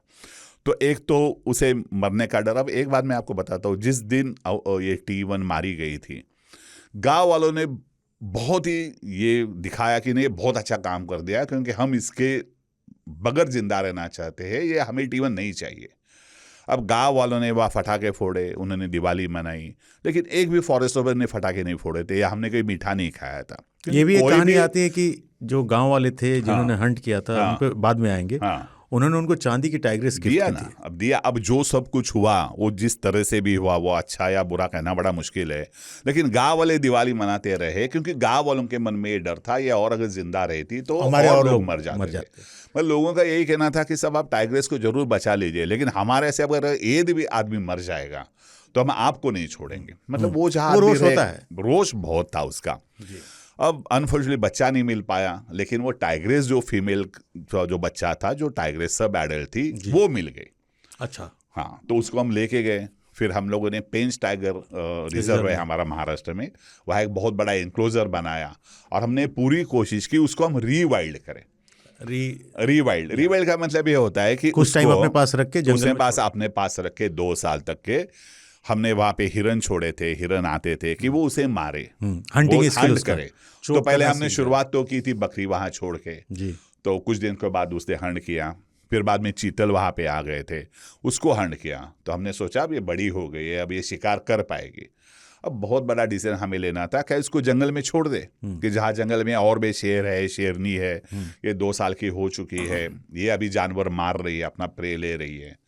तो वो तो डिसीजन लेना था, बहुत बड़ा डिसीजन था, उसे टेरिटरी के लिए लड़ना भी पड़ेगा, को लड़ना ही पड़ेगा। मतलब एक बार जैसे वो माँ को एनक्लोज को छोड़ के बाहर आ जाएगी तो वो वाइल्ड अपने आप पे रहेगी। बिल्कुल। हमने छोड़ दिया उसे बाहर, फिंगर क्रॉस क्या होता है करके। अनफॉर्चुनेटली उसकी उसी दिन लड़ाई हो गई एक बड़ी शेरनी से, और वो पूरी तरह से बैडली मॉर्ड होके वो वैसी एनक्लोज के पास वापिस आ गई। अब उसमें एक सोचने वाली बात है, अगर हम लोग उसकी केयर नहीं करते थे तो क्या उसे लगता था कि एनक्लोजर के पास फिर वापस जाना है? वो आई वहाँ पे, अनफॉर्चुनेटली शी आल्सो डाइड। तो होता ऐसा है कि टीवन की मौत हो गई जिसको हम बचा नहीं पाए। बचाने की कोशिश करने के बाद में उसके जो फीमेल बच्चा था वो भी चला गया और मेल का पता नहीं लगा। So it was a very well fought, very well nicely taken care of, but unfortunately जिसे बोलते हैं ना कि एक ट्रेजेडी होती है, कॉमेडी होती है, तो ये ट्रेजेडी वाला किस्सा बन गया। सबको मुझे यही कहना है कि लोग ये बार बार मैं सबको ये कहता हूँ कि फॉरेस्ट वाले का जॉब ये ऐसा होता है कि उसे केयर करनी पड़ती है डम एनिमल से। अब ये डम वर्ड कितना सही मुझे भी पता नहीं, क्योंकि उनकी भी एक लैंग्वेज होगी। लेकिन ये करते से हमें दोनों चीज़ देखनी पड़ती है कि जिस तरह से हम जंगली जानवर को बचाते हैं उसी तरह हमारा दायित्व तो ये भी है जो लोग वहाँ पे रहते हैं जंगल के आसपास, उनको भी तो रक्षा करना हमारा काम होता है। बिल्कुल। मुझे बहुत बार लोग पूछते थे, सर आप तो वाइल्ड लाइफ के प्रमुख हो, तो बताइए आप किसके लिए काम करते हो? वाइल्ड लाइफ के लिए काम करते हो, लोगों के लिए काम करते हो? तो ये बोलना पड़ता है, मैं काम लोगों के लिए करता हूँ, लेकिन लोगों के लिए मुझे वाइल्ड लाइफ को बचाना होता है। तो ये था, तो it was a very unfortunate story, काफ़ी लंबी कहानी है चली। ऐसा नहीं होना चाहिए कभी भी। तो मैं हमेशा यही कहूँगा कि ये जंगल जो है वो उनका है। ये पूरे इंडिया का आप देखिए तो 20 या 21% जंगल है और 5% एरिया जो है वो प्रोटेक्टेड एरिया है, जो हम लोग सेंचुरी नेशनल कहते हैं। कम से कम वो तो छोड़ देनी चाहिए उनके उसके लिए। आगे मत बढ़ो, उसके आगे मत जाओ, ना उनके तरफ जाओ, वो आपके पास नहीं आएंगे। तो मैं इतना ही कहूँगा, ये वाइल्ड लाइफ को स्पेस देना, उनकी जगह उनको देना, ये बहुत ज़रूरी है। अगर ये लोग हम करेंगे तो मुझे लगता है कि जो T1 जैसा जो किस्सा बन गया था वो कभी बनेगा नहीं। मैं हमेशा कहता हूँ कि हम इंसान या आप जंगलात वाले हमेशा ये सोचते हैं कि हम टाइगर को या जंगल को बचाने के लिए, जंगल को या टाइगर को या किसी भी जानवर को बचाना है, आप उसको छोड़ दीजिए, बिल्कुल डिस्टर्ब मत कीजिए, उनको जगह दे दीजिए, वो पनप जाएंगे, अपने आप रहेंगे वो। हाँ। अवनी वाले पे एक और था कि सच में उस समय ऐसा लग रहा था कि पूरा देश, स्पेशली महाराष्ट्र, दिल्ली, हर जगह पे, हर जगह पे लोग रो रहे थे, कैंडल मार्च निकले, मत मारो अवनी। क्योंकि सिंपैथी ये था कि वो अपने बच्चों के साथ है। आपकी कोशिश थी। तो जब आप उसको ट्रैक कर रहे थे तो ठीक है, पेड़ बहुत बड़े नहीं थे, वरना आप ऊंचाई से देख सकते थे। सही बात है। पगमास आपको मिले थे? पगमास मिले थे, पगमास मिलते थे, कुछ जगह पे पगमार मिले थे। हमने पगमार की जगह कैमरा ट्रैप्स लगाए थे, लेकिन ये सही में हमको पता नहीं लग रहा था। इतने कोशिश करने के बावजूद वो इतनी होशियार थी कि 1 या 2 बार ही था वो जो कैमरा ट्रैप में आई थी। कैमरा ट्रैप पे भी नहीं मिल रही थी 2 बार, लेकिन मुझे याद है अच्छे से वो कैमरा ट्रैप में मिली थी जिस एरिया में घूमते थे। मतलब मैं अभी भी तक की ये सोच रहा हूँ कि किस तरह से एक माँ अपने बच्चों को वहाँ से बचा बचा के इस एरिया में घूम रही थी, कि उसे भी तो पता लगा ना कि अपने पीछे लोग पड़े हुए हैं। जानवर जरूर थी वो, लेकिन सब कुछ समझती थी। और इसीलिए मैं ये कहता हूँ, हमारी ये पूरी कोशिश थी कि अगर हम उसे और 2 बच्चों के साथ बचा पाते थे और हमारे ताबे में ले सकते थे, that would be a great victory for the forest department. लोगों के लिए भी काम हो गया और हमने उनको बचा भी लिया। एक और इसमें कंट्रोवर्सी जुड़ती है, असगर अली खान साहब जिन्होंने अवनी को गोली मारी थी। वो पूरा किस्सा क्या था? वो इतना हाईलाइट क्यों हुआ? नहीं, वो तो एक था, ये था, 2 चीज़ें उसमें रहती है कि देखिए, जब किसी जानवर को मारना होता है ना, तो जानवर को जब मारा जाता है तो ऐसे नहीं कि आप AK-47 से 50-60 गोलियां उसमें डाल दो। वो मौत तो बड़ी पेनफुल होगी। वो ये कोशिश हो जाती है कि किसी जानवर को ये होना चाहिए, एक्सपर्ट होना चाहिए, and it's a 1 clean shot, कि जिससे बिना डर के, आपको अगर पता होगा जब फांसी भी दे देते हैं तो जिस तरह से बनाते हैं उसको, वो डर ना हो, मौत के समय डर ना हो करके, तो वही कोशिश थी। अब उसके बारे में जैसे शफात खान जो था, उसका बेटा जो असगर था, वो जैसे भी कोई हो, दे वर द एक्सपर्ट शिकारी, तो उनके पास उसका तजुर्बा था, इसलिए उनको बुलाया गया था। नहीं, आपके पास तो ऑफिस सिलेंडर और भी ढेर सारे थे, और भी लोग थे, लेकिन बात ऐसी थी कि एक ऐसा था कि जो बाघिन, जो टाइग्रेस तुमको मिल ही नहीं रही है, जो दिखाई नहीं दे रही है, उसको ढूंढना था। अब कुछ लोगों ने कहा ना सर, अब और किसी से भी बुला के मार सकते थे, क्यों उसको बुलाया? तो उसका जो रिकॉर्ड था, उसका जो बैकग्राउंड था, उसके वजह उसको बुलाया गया। अब ये मैं तो नहीं कह सकता कि उसका बुलाने का काम क्यों किया गया, किसने बुलाया, सही था, गलत था, लेकिन एक शार्प शूटर तो हमेशा लगता है कि जो हमेशा तुम्हारे साथ जो लोग ट्रैंक्विलाइज करते हैं उनके साथ वो रहेगी, दैट्स अ सेकंड ऑप्शन। इसीलिए उनको बुलाया गया था और इसीलिए ज़्यादा कंट्रोवर्सी हो गई और हर एक के मन में यही शंका थी कि एक फॉरेस्ट ट्रॉफी डिपार्टमेंट झूठ बोल रहा है, उनको मारना ही है, इसीलिए उन्होंने शूटर को लाया। बिल्कुल। अगर मारना नहीं था वो शूटर को लाते ही नहीं। लेकिन इसमें एक बात मैं इतनी बताना चाहता हूँ कि ये जब सब हो रहा था तो एक मन में ये भी डर था कि जो लोग उसके पीछे घूम रहे हैं अगर उनके अगर अटैक हो जाए गलती से भी तो और एक जान चली जाती थी। और 13 जान जाने के बाद में अब लोगों के मन में या किसी के मन में ये नहीं बिल्कुल था नहीं कि और कोई आदमी की जान जाए, और इसीलिए साथ में शूटर रखना पड़ता था। इसमें अवनी की जो बच्ची थी जिसको आपने वाइल्ड में ट्रेन रिवाइल्ड करने की कोशिश की थी। हाँ। तो अक्सर कई ऐसे प्रोजेक्ट मैंने देखे हैं बांधवगढ़ में जहाँ पे इस तरीके के प्रोजेक्ट सीके पाटिल साहब फ्री डायरेक्टर होते थे, पीसीसीएफ बने बाद में वो मध्य प्रदेश के। तो हमने भी देखा कि ये बड़ा इजी नहीं होता है कि आपने उसको अपने एंड पे ट्रेंड किया, जैसे बकरे डाले, डॉग्स डाले, बहुत मुश्किल होता है, फिर वाइल्ड में छोड़ देना। आपको नहीं लगा था कि चलो अवनी चली गई है तो उसकी बेटी को एज ए निशानी ही सही जू में या अपने यहाँ कैप्टिव में रख सकते थे? नहीं ऐसा लगा था, क्योंकि इसीलिए कि इसके पहले भी रीवाइल्डिंग की कुछ कुछ कोशिशें जो की गई थी वो सक्सेसफुल भी हुई थी। और मैं आपको सही बताऊं कि एक किसी 2 साल के टाइग्रेस को लाइफ लॉन्ग जू में डालना, क्योंकि अगले 12-14 साल अगर वो प्रिजन में रहेगी, उम्र कैद में रहेगी, तो बिल्कुल गलत था। उससे अच्छा हमने ये सोचा कि चलो नेचर में उसको चांस दे के देखते हैं। हो सकता है कि अगर वो नेचर वाला चांस सही रहा तो जो 50% उम्मीद थी हमारी कि वो जिंदा रह पाएगी, वो जिंदा रह पाती। वो जैसे प्रिजन में रहती 12 साल तक के, वो जिंदा तो रहती थी लेकिन उसका जिंदा रहना कोई जिंदा नहीं होता था। उस पे मैं भी तो यही ऐसे जो डिसीजन होते हैं ना कि जो बहुत बार इमोशनली लिए जाते हैं, बिल्कुल इसमें इमोशन नहीं चलती है। सोच समझ के ये देख के कि उसे हम लोग 12 साल प्रिजन में रखे थे वो ठीक है, या कोशिश रीवाइल्डिंग करके। अब देखिए जिस दिन वो बाहर निकली, अगर बाय चांस उसे वो शेरनी से लड़ाई नहीं होती तो या हो सकता उसे कोई चीतल मारता, उसे वो खाती, बड़ी हो जाती थी, हो सकता है कि T1 की बेटी भी हमें आज पेंच भी दिखाई देती है। आपने पैन इंडिया पूरे जंगल को घुमाया है, चाहे वो रणथंभौर हो, राजाजी हो, कान्हा हो, जितने भी जंगल, आपने कोई जंगल छोड़ा नहीं है, मुझे पता है। एक जंगल था है मतलब राजाजी, एक दौर आया था जब अंदर बहुत सारे वन गुज्जर्स रहते थे और टाइगर ऑलमोस्ट ख़त्म होने के कगार पर था। उसके बारे में रिवाइवल ऑफ राजाजी की हम बात करें तो आप इस पूरे पिक्चर को कैसे देखते हैं? आज राजाजी पूरा फल फूल रहा है। देखिए अर्ली 80s की बात है जी।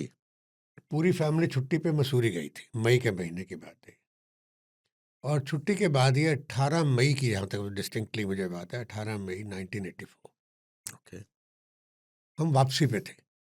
और जब वापसी पे थे तो देहरादून से निकलने के बाद सहारनपुर रोड के ऊपर लेफ्ट साइड के ऊपर मुझे जंगल में एक हर्ड दिखाई दिया, हाथियों का। जी। तो वही जो कनेक्ट था ही जी। तो I started keeping A watch कि भाई ये यार बड़ा अच्छा जंगल का पैच है। लेफ्ट पे आके मुझे वो एक गेट मिला और उसमें चौकी वगैरह बनी हुई थी उस टाइम पे भी फॉरेस्ट की। तो वहाँ गाड़ी जो है हमने गाड़ियाँ अपनी रोक दी और वहाँ हमने पूछा कि भाई ये कौन सा जंगल है, तो उन्होंने बता दिया राजा जी नेशनल, राजा जी है। हाँ, राजा उस टाइम ये नेशनल पार्क नहीं था। जी। तो राजा जी के अंदर फिर हमने उनको बोला कि हम यहाँ अगर रुकना चाहें तो उन्होंने बताया कि यहाँ पर तो बड़ा छोटा सा एक बंगला है चिला में, धौलखंड। हाँ, धौलखंड उस डायरेक्शन से। जी जी। उन्होंने कहा अंदर धौलखंड है, बेरीबाड़ा है, तो अंदर बंगले तो है, लेकिन यहाँ से हमें एक बारी देहरादून में बात करनी पड़ेगी परमिशन लेने के लिए। हाँ, क्योंकि कि आपको अंदर रहने दिया जाए या नहीं रहने दिया जाए।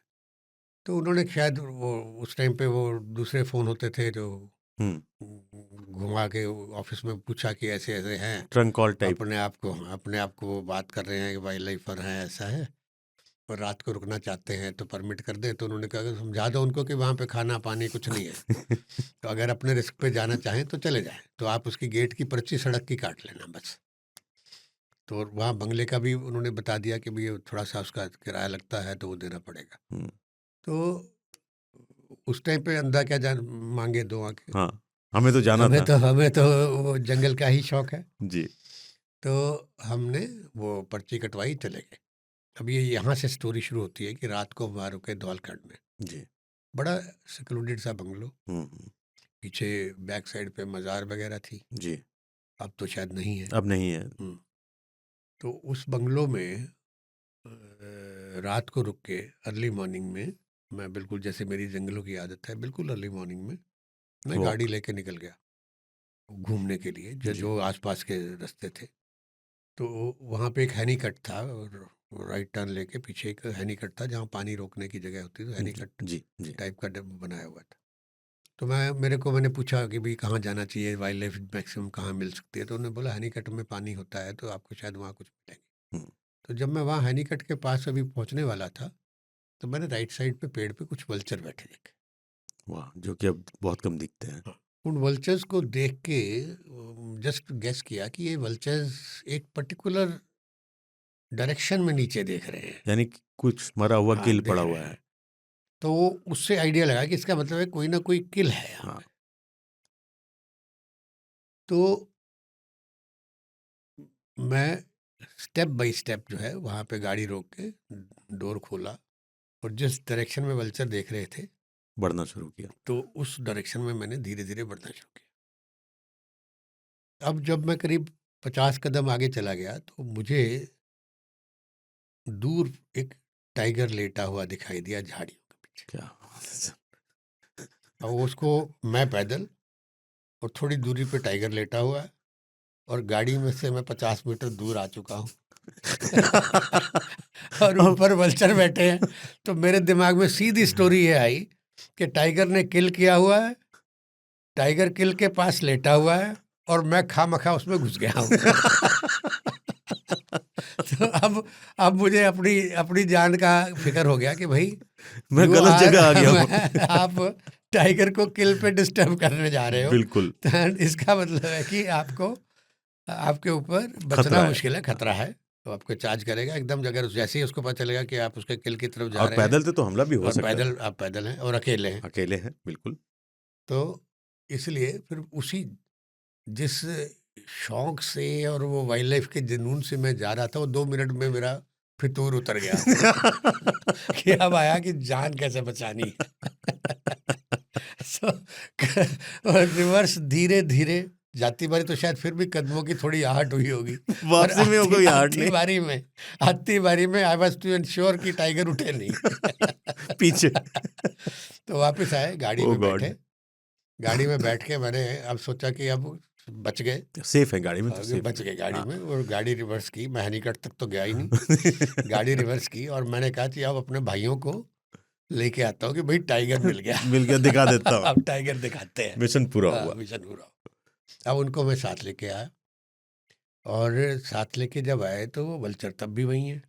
टाइगर भी वही है। अच्छा, अब वो पहले जी टाइगर है कि नहीं, पहले तो उनको बोला कि भाई अब ये देख लो, टाइगर करीब वहां पे लेटा हुआ है जब मैंने देखा था। तो एक काम करते हैं कि हम शोर मचाते मचाते चलते हैं, और 2-4 पत्थर भी उठा लेते हैं कि जस्ट इन केस अगर कि कुछ हो। अगर टाइगर अगर है भी तो उसको पहले तो गाड़ी से ही आप उतनी सेफ में खड़े हों गाड़ी के साथ लग के, और शोर मचाएं और पत्थर फेंके, जिससे टाइगर जो है डिस्टर्ब हो। या तो आपकी तरफ आए या चला जाए, हाँ। ताकि आप किल को देख सको कि भाई किल कहाँ है और वो कहाँ है। और अगर टाइगर इसी बीच में चलते निकलते शायद दिखाई दे जाएगा। बिल्कुल। तो वो किया, एक्सरसाइज, शोर मचाया, सब कुछ किया, ताली भी मारी, लेकिन दिखा नहीं। टाइगर को उठ के देखते चलते देखा नहीं। वो लेटा ही रहा। तो फिर मुझे हमें लगा कि शायद टाइगर चला गया होगा वहाँ हाँ। से, पिछली बारी आयोत्री गैप में चला गया होगा। तो धीरे धीरे हमने एक एक 2-2 स्टेप करके आगे बढ़ना शुरू किया। अब वो जब हम उसके विजिबिलिटी रेंज में आए, तो टाइगर वहीं का वहीं लेटा हुआ। टाइगर सो ही रहा है आराम से। हाँ, वो हमारे शोर मचाने के बावजूद टाइगर उठ नहीं रहा। अब तो हम भी तब तक इकट्ठे करेज भी हम भी गेन कर चुके थे, हाँ, थोड़ा सा थोड़ी हिम्मत आ गई थी। हिम्मत आ गई थी कि भाई टाइगर उठ नहीं रहा। और हम उसके पीछे कई बार वहाँ उस डायरेक्शन में वहाँ पे पत्थर भी फेंक चुके हैं, टाइगर तब भी नहीं उठ रहा। तो then we came nearer to that. तो जैसे ही नियरर उसके पास आए तो गए, तो एक एक स्टेप करके हमने देखा ये टाइगर तो उठ ही नहीं रहा।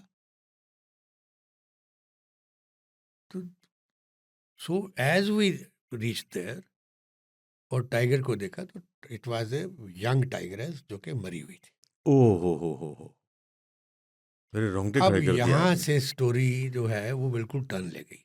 कहाँ कहाँ हम उसमें टाइगर खोज रहे वापसी थे। पे दिल्ली जाते हुए अंदर एक उसके लिए आए, और कहाँ we discovered a dead dead tiger. Tigers, जिसके ऊपर वल्चर्स जो बैठे हैं वो उसी का वेट कर रहे आपने वो फोटो मुझे दिखाई है, हैं। मैं आपके पास है वो फोटो, हम्म, हल्का सा घास है पीली पीली, उसके अंदर ही लेटी हुई हाँ। थी। Yes I remember that picture, but it's a very sad story. So और मैं that- यहाँ पे बता दूं ये कि राजा जी का, क्योंकि आपने रिवाइवल बोला तो मैं इसी के आगे कमाल दो की तीन स्टोरी। आपका टाइम, क्योंकि आपके आने पास नहीं, कम आराम से होगा, पूरा टाइम सर, टाइम लेकिन कोई मैं उसमें बताना चाहूँगा कि ये हमारे लिए एक बहुत बड़ा अलर्ट मैसेज वो था। मैसेज था, और बहुत ऐसा मैसेज था जिसमें मेरे भाइयों ने बोला कि भाई मैं तो अपनी अपनी गाड़ी लेके निकला यहाँ से, ये तो हो गया बहुत बड़ा कांड। कांड यहाँ पे, और टाइगर भरा हुआ है। और अगर उसने भी मेरे को भी ये समझाया कि चक्कर में मत पड़ो और चुपचाप निकल लो, क्योंकि केस हो सकता है कि सरकारी कुछ भी हो सकता है, कि टाइगर कैसे मैं आपने। मेरा ये था कि भाई हमने तो नहीं मारा है भाई, ऑफ कोर्स और कम से कम उसको इन्वेस्टिगेट तो करें या करवाएं कि क्या कारण है, टाइगर मरा क्यों। बट कोई कुछ नहीं but my brothers all they left me. कि हम जा रहे हैं, आप यहीं तो रहो। आप ये बवाल वाले काम नवीन तो ही करता है। हाँ, तो हमें मत फंसवाओ इस चक्कर में। Shit यार। तो they all went back but I stayed. मेरे को ये आया क्यूरियोसिटी कि ये टाइगर मरा है तो मरा कैसे और क्यों मरा। बिल्कुल ये तो मैंने उनसे जो है इमीडिएटली देहरादून फॉरेस्ट वालों को इन्फॉर्म किया, और देहरादून में इंटीमेशन करा कि भी आके यहाँ टाइगर मरा हुआ है, एक बार देख लो। But by till the evening nobody turned up. और इसी बीच में मैंने फर्दर इन्वेस्टिगेशंस करी। वहाँ पे गुजरवाड़े थे बहुत सारे अंदर। अब मुझे भी खाना खाना था, मुझे दूध भी चाहिए था, बिल्कुल मेरे पास राशन नहीं था। बिल्कुल तो मेरे खाने के लिए मेरे को यही लगा कि मैं किसी गुजरवाड़े में जाके रिक्वेस्ट करूंगा, जी कोई रोटी खा रोटी लो। दे दो या कोई दूध दे दो या कुछ दे दो मेरे को। वह खाना तो लेके चल नहीं रहा था। बिल्कुल तो गुजरों के पास ही मैं जाके बैठा और उन्हीं के साथ दूध वगैरह भी पिया और गप्पे गुप्पे मारनी शुरू करी। और वहीं से मैंने बात निकालनी शुरू करी कि आपके जो भैंस चराते हैं ये हैं, तो आपको टाइगर वगैरह से प्रॉब्लम नहीं होती क्या। हम्म, तो वो धीरे धीरे ये बात जो है मेरे को इंटेलिजेंस में ये निकल के आई कि अगर इनकी भैंस वगैरह को, यंग भैंस को इनवेरिएबली टाइगर जो है मारने लग जाता है बहुत, तो ये उसमें फिर ये जहर डाल। पॉइजनिंग करते हैं, तो उससे इनका ऐसे निवारण कर लेते हैं ये अपना। तो it is how they survive. अब वो जब थोड़ा ऐसा इस टाइप का जब इंटीमेशन लगा कि it is a conflict conflict है, between human survival Yeah. Survival का कन्फ्लिक्ट है। तो वो लोग भी बिना पढ़ाई के, बिना फैसिलिटीज के जंगल में पड़े और हैं, कोई उनको मुआवजा वगैरह नहीं मिलता था। वगैरह नहीं। तो ये सारी लेके और पिक्चर्स वगैरह लेके, और क्योंकि तब तक मेरे पास वाइल्ड लाइफ वाले नहीं आए थे, तो मैं एक रात और रुका। अगले दिन सवेरे में जब दोबारा फिल्मिंग फोटो खींचने गया वहाँ पे, तो तब तक वल्चर उसको खा चुके। ओह। तो उसमें पहले बीच में मैंने फोटो खींची जब हाफ ईटन था, उसके फिर बाद मैंने जब नेक्स्ट फोटो खींची तो जस्ट उसका कार्कस लगभग जो था। बोन्स ही था और थोड़ा सा स्कल का थोड़ा सा पार्ट बचा हुआ था। Sad. So after taking photographs, I think the way people think, जैसे बाकी लोगों ने उस टाइम पे सोचा कि कोई पंगे में क्यों पड़े, नहीं आपने बहुत लेकिन अच्छा, मैं अपने पंगे में पड़ा रहा क्योंकि आपका एक और मिशन था कि पैसे था। वापस आके मैंने उसको फोटोग्राफ्स को टाइम्स ऑफ इंडिया और हिंदुस्तान टाइम्स वगैरह और पेपरों को दे दिया कि जी ये यहाँ ऐसा खबर है ये। ऐसा एपिसोड हुआ, वो जो कि पेपर में छप गया। क्या बात है। वो पेपर में बल्कि फ्रंट पेज स्टोरीज में छपा कुछ बिल्कुल बड़ी फोटोग्राफ्स स्टोरी के थी। साथ, कि ऐसे टाइगर के स्टोरी जैसे होते हैं छोटी सी कि भाई टाइगर पोचिंग की, because that became very interesting. जैसे ही वो न्यूज़पेपर में निकला सारे तो जंगलात वाले मेरे active, अगेंस्ट में इन्वेस्टिगेशन शुरू हो गया। जो कि हमारे देश में बहुत कॉमन है। तो मेरे को नोटिस आ गया कि जी आपने ये शेर को क्या आपने मारा है या क्या हुआ है, या पूरा इसका जवाब दीजिए आप। वाह, बहुत अजीब दुनिया है। तो उन्होंने डिनाई किया कि ऐसा कुछ नहीं हुआ है, और मैं अपने स्टैंड पे रहा कैसा हुआ, मेरे कि पास ऐसा प्रूफ हुआ है। है और वो है। तो उन्होंने कहा अगर ऐसा हुआ है और ये फ़ोटो हमारे जंगल के हैं तो आके हमें दिखाइए हम्म। कि कौन सी स्पॉट पे आपने ऐसा देखा। लकीली बारिशों के बाद का टाइम था, जी। क्योंकि गर्मियों की बात थी। मैं उसी टाइम तो नहीं, ये कंट्रोवर्सी चलती रही 2-3 महीने, बारिश हो गई, बारिश के बाद के जंगल में। अब उसमें ओवर ग्रोथ भी थी हालांकि, पर मुझे एग्जैक्ट लोकेशन आइडिया था। उस टाइम वीके वर्मा जी होते थे वाइल्ड लाइफ वार्डन अच्छा, उत्तराखंड के वहाँ पे, तब यूपी हुआ जो करता था। यूपी होता था तब। जी। बड़े अच्छे आदमी थे जी। तो वीके वर्मा जी आए और साथ में कुछ और फॉरेस्ट के ऑफिसर्स आए, तो उनको मैं वहाँ पे लेके गया जहाँ आपने देखा था ये उस देखा था।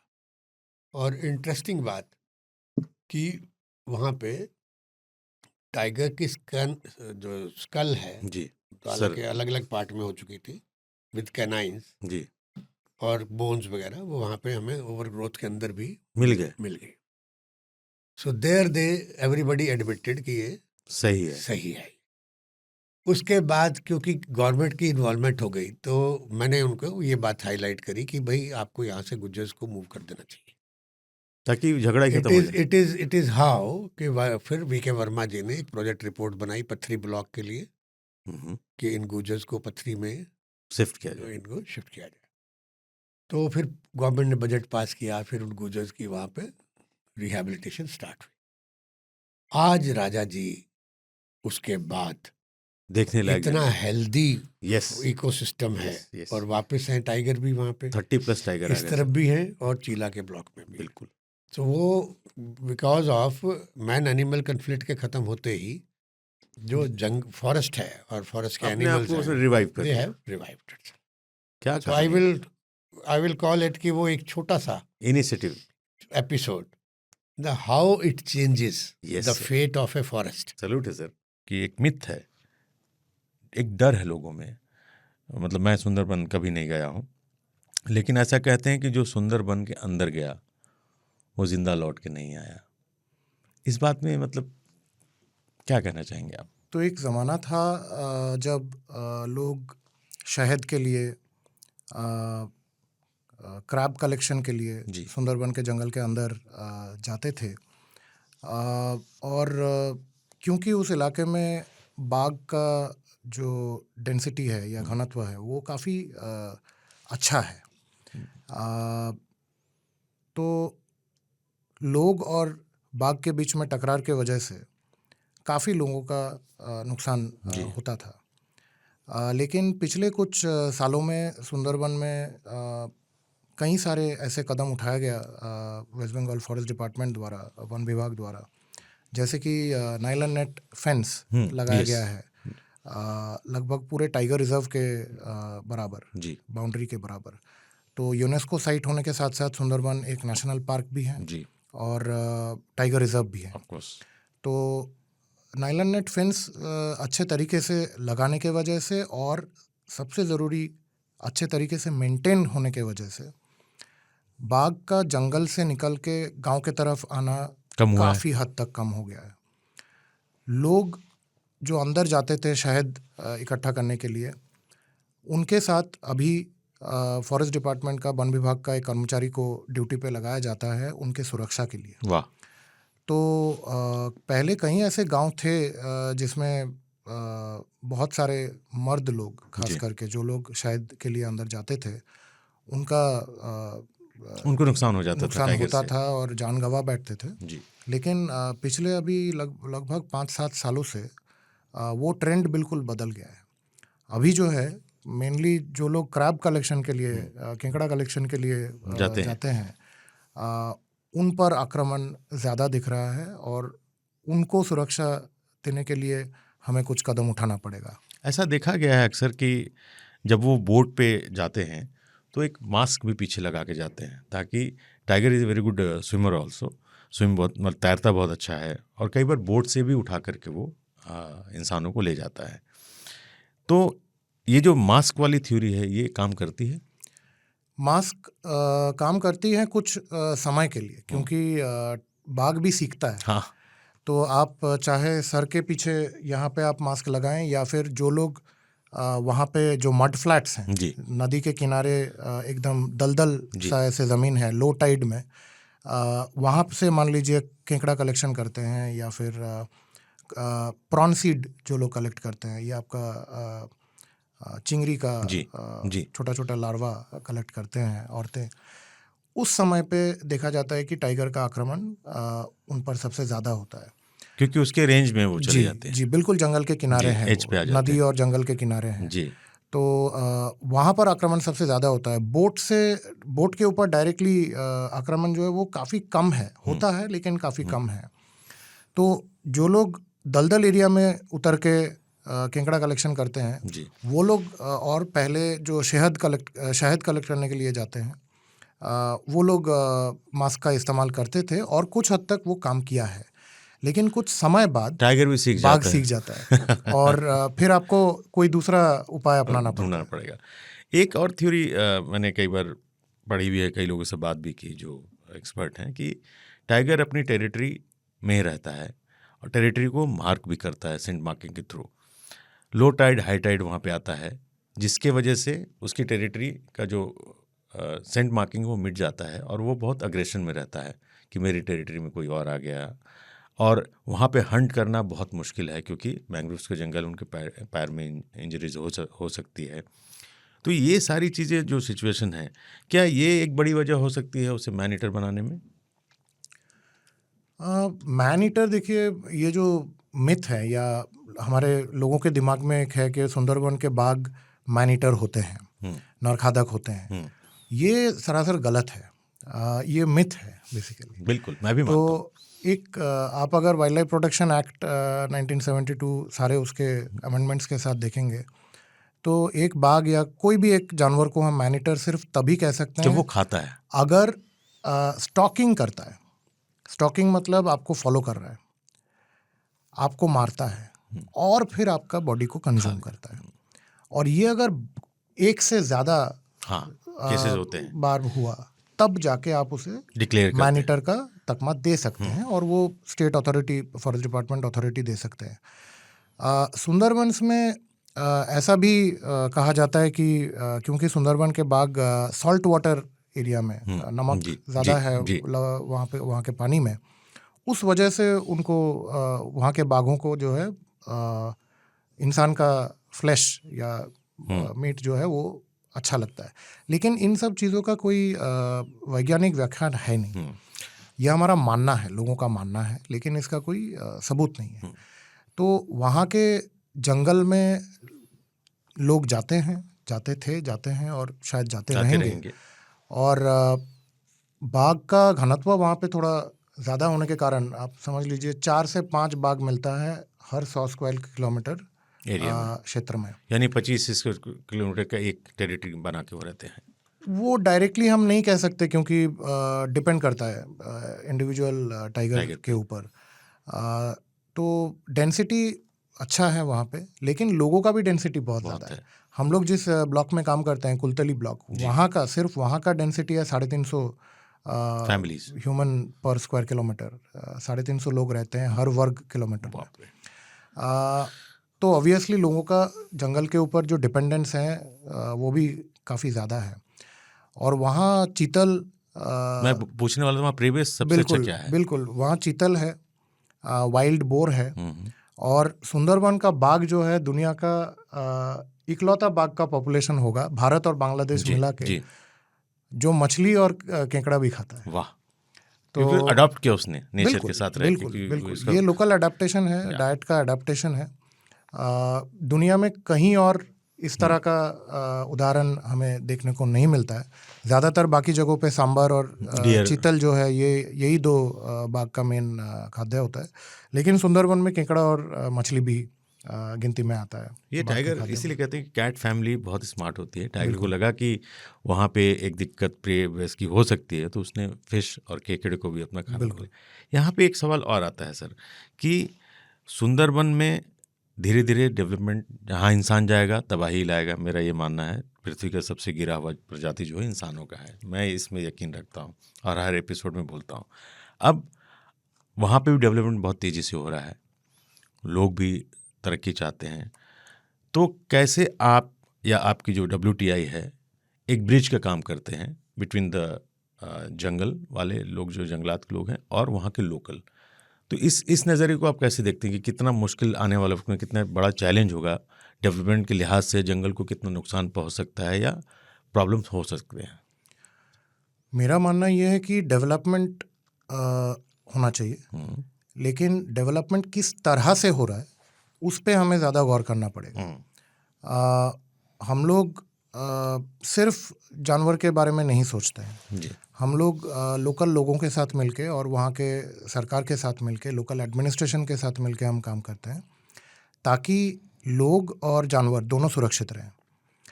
सुंदरबंस के कॉन्टेक्स्ट में अगर बात करें तो लोगों का जो जीविका है वो जंगल के ऊपर अभी भी बहुत ज़्यादा हद तक निर्भरता है।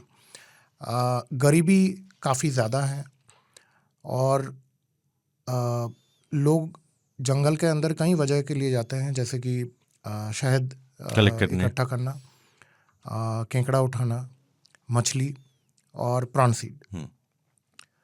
अब हमारा मुद्दा ये नहीं होना चाहिए कि कैसे लोगों को जंगल से हटाया जाए, बल्कि हमारा मुद्दा या काम इस तरह से होना चाहिए कैसे उनका जो प्रैक्टिसेस हैं, उनका जो हर दिन का जो काम है, काम करने का तरीका उसे और सुरक्षित कैसे बनाया जाए। तो हम लोग तो जैसे मैं पहले कह रहा था कि नाइलन नेट फेंस और ये जो शहद कलेक्ट करने के लिए जो लोग जाते हैं उनके साथ एक गार्ड विभाग के फॉरेस्ट डिपार्टमेंट के एक स्टाफ को अगर अटैच करके लोगों का डेथ हम लोग कम कर पाए हैं, तो जो लेजिटिमेट तरीके से जंगल जा रहे हैं उनके बोट में अगर एक अलार्म सिस्टम लगाया जा सकता है। आजकल आप देखेंगे सारे आप जो टैक्सी कैब लेते हैं उसमें एक अलार्म सिस्टम होता है। तो वो एक GPS enabled simple alarm system है। तो हम लोग इस तरह का जो काम है उस पे हम गौर कर सकते हैं कि लेजिटिमेटली अगर आप जंगल के अंदर जा रहे हो, आपको अगर कुछ भी होता है तो आप वो अलार्म बजा सकते हैं एंड डिपार्टमेंट के तरफ से या फिर हमारे तरफ से हम लोग एक बोट एम्बुलेंस भेज सकते हैं ताकि जो भी जख्मी हुए उनको तुरंत करके जो है हम लोग मेडिकल फैसिलिटी में पहुंचा सकें। दूसरी बात यह है वहाँ पे क्रोकोडाइल के वजह से, मगरमच्छ के वजह से भी काफ़ी डेथ है। तो उसमें हम लोग कुछ टेम्पोररी एक्सक्लोजर टाइप का सोच सकते हैं। तो एक ग्रुप मान लीजिए अगर एक शोर लाइन के बराबर 2-3 किलोमीटर एक दिन में कवर कर रहे हैं, तो कोलैप्सेबल या पोर्टेबल टाइप का हम लोग अगर फेंस एक सेटअप करें लोकल मटेरियल यूज़ करके, जो वहाँ के मछुआरे भी बना सकते हैं अपने हाथों से, बिल्कुल उनके कारीगरी से। तो ये सिंपल चीज़ें हैं जो हम कर सकते हैं उनके जीविका को और ज़्यादा सुरक्षित बनाने के लिए।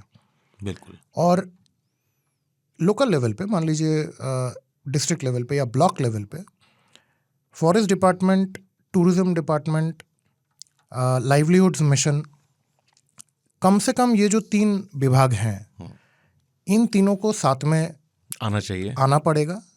उसके तरफ भी हम लोग काम कर रहे हैं और इनका जो एनुअल प्लान होता है वो कहीं ना कहीं साथ में बिठाना पड़ेगा। क्योंकि अभी मान लीजिए सुंदरबंस की अगर हम लोग उदाहरण लें, फॉरेस्ट डिपार्टमेंट का कोशिश ये रहेगा कितने कम लोग जंगल के अंदर जाएं, लेकिन वहीं पे अगर मान लीजिए लाइवलीहुड्स मिशन जो है या लाइवलीहुड्स डिपार्टमेंट जो है उनका अगर मैंडेट ये है कि हम कितना ज़्यादा शहद का प्रोडक्शन बढ़ा सकें या कितना ज़्यादा हम लोग फिशरीज़ कर सकें मैनग्रोव्स के एरिया में, तब दोनों जो हैं, दोनों डिपार्टमेंट जो हैं वो लॉगर हेड्स में है, मतलब एक दूसरे के साथ बैठ नहीं पाएगा।